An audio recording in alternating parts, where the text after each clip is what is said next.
Good day, everyone. You're welcome to this week's Business and Investment Tips program, a production of RCCG Christ Church Radio with Ayodeji Ebo, an investment professional. This week's focus is on the review of banks' Q1 2024 financial performance. The consistent monitoring of the quarterly financial performance of quoted companies for stock investors cannot be overemphasized. The financial performance shows how well a firm can utilize assets from its core business to generate revenue and profits. This enables investors to make informed investment decisions whether to hold, sell, or buy more shares of the company. The Securities and Exchange Commission (SEC), the apex investment regulator, requires all listed companies to file their unaudited quarterly earnings within a maximum of 30 days, which lapsed on the 30th of April 2024. However, companies are allowed to seek extensions if they are unable to meet up with the deadline to avoid being fined.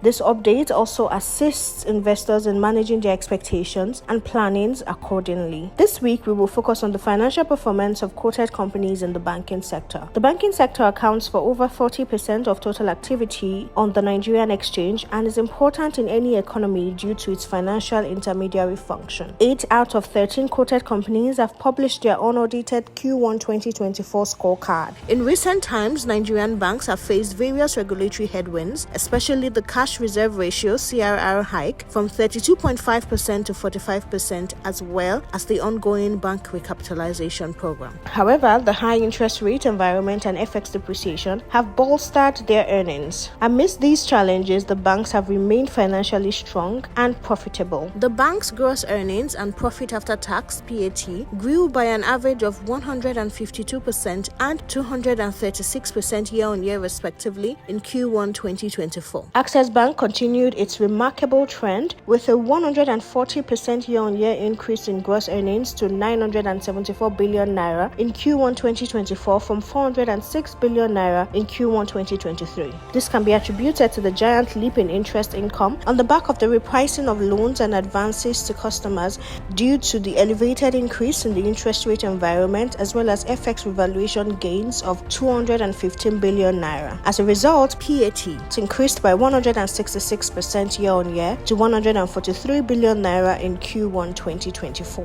GT Bank, Zenith, and UBA followed similar remarkable trends with 337%, 189%, and 109% year-on-year growth in gross earnings to 676 billion naira, 780 billion naira, and 519 billion naira in Q1 2024. Also, PAT grew by 685%, 291%, and 166% year-on-year to 457 billion naira, 258 billion naira, and 142 billion naira respectively. The impressive performances can also be linked to improvement in interest income on customers' loans and advances, higher income on fixed income instruments, as well as FX and fixed income trading gains. The Tier 2 banks followed a similar strong financial performance pattern in Q1 2024. Fidelity, FCMB, Stanbic, and Wema recorded notable growth in their gross earnings with a year-on-year growth of 90%, 105%, 86%, and 106% to 97 billion naira, 40 billion naira, 101 billion naira, and 87 billion naira in Q1 2024. Similarly, PAT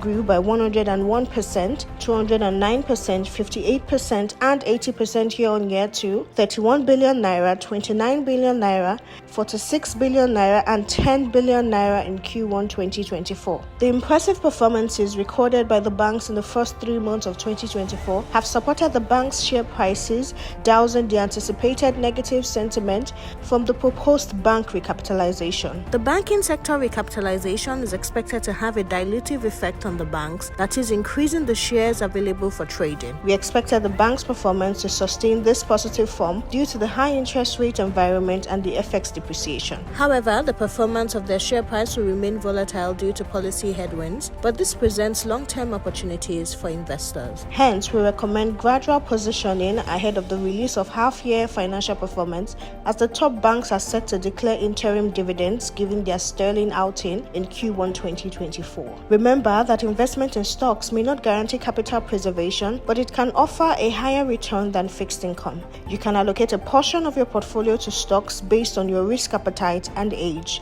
Thank you for listening. Please join us same time next week for another exciting and insightful session. description. For questions, comments, and feedback, kindly forward to ebo.ayodeji@gmail.com or send an SMS to 07062 to 07082463747. Stay blessed.